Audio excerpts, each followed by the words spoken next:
my home photography studio tour.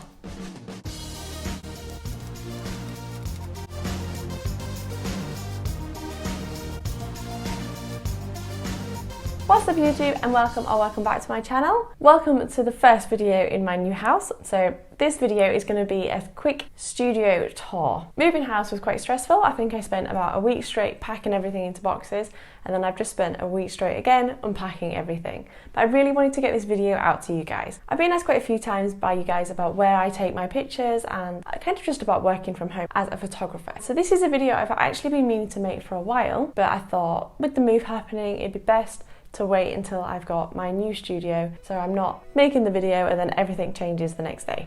What I'm going to show you in this video is where I'm going to be doing a lot of my work, including the kind of boring office computer work and a little bit about the storage solutions that I've got from working from home. Since lockdown began, working from home has become a lot more common. For us photographers, that means creating a studio in our home space. I've been lucky enough to have a spare room in this house and my previous house, but if that's not available to you, any kind of nice open space in your home would work great.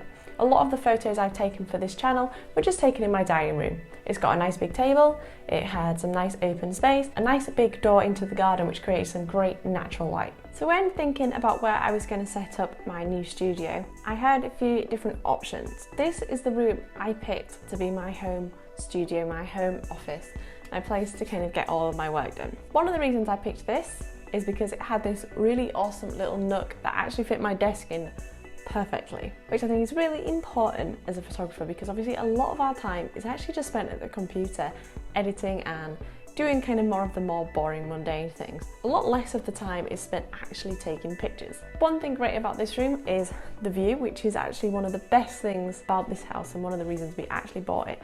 I'm just going to flip around and show you guys the view. So as you can see out there, it's got a really nice view, which is just going to make sat here editing so much better. So this room also has some great storage areas. I've got all of my backgrounds here, so they're completely tucked out of the way because they're quite big, bulky things, and they're a bit of an eyesore unless you're really into painted wood backgrounds, but I can still see them all and they're quite easy to slip out from here. This area also has some really good space for things like tripods, light stands, things that just generally take up a lot of room and you don't really want on view all of the time. Another great thing about this room is the storage in here, which I'm going to go and show you now. So in here is a full eave storage, which is a really great place to store the big bulky things that come with being a photographer, but you just want to get out the way.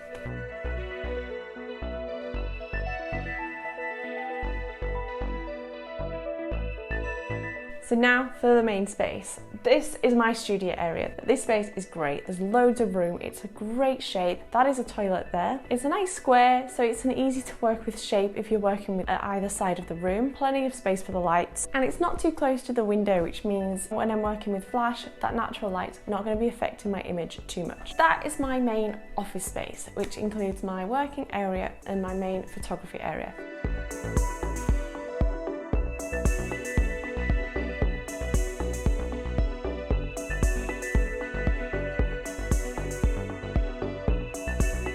One thing about this room is it's quite far away from the kitchen, which if I'm photographing some food that's going to ruin quite quickly, being closer to the kitchen is ideal, but I do have a place to do shoots like that and I'll take you there now.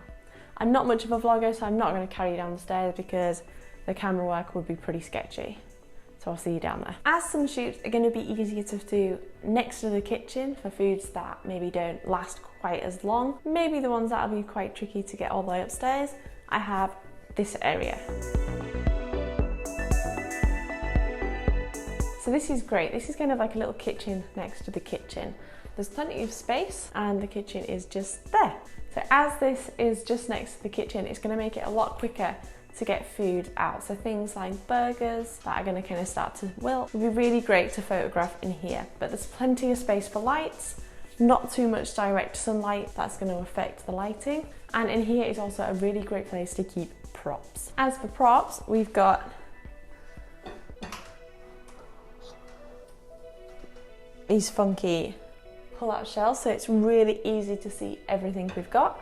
linens and napkins here, extra props in there, and in here. So there's so much storage around here, which is really great as a food photographer. So if you are trying to think of where you can keep things in your home, storage is a really good, important thing to think about. Also has this great kitchen, so hopefully I'll be able to get some more photography behind the scenes videos of things cooked in here.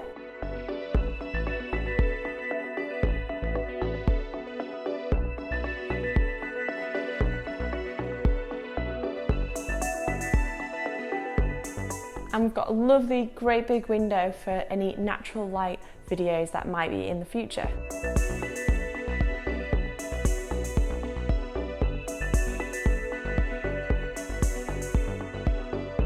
That's everything for this week's video, guys. I hope you enjoyed my home photography studio tour, slash a little bit around here as well. If there's anything you'd like me to discuss, then definitely let me know in the comments below, because I'm just starting to plan some really great videos for you guys. And I'll see you in the next video. Bye. My home studio photography. My home photography studio tour. I'm just gonna flip around in a lot more videos to come as. Oh. That's everything for this week's video, guys. That's everything.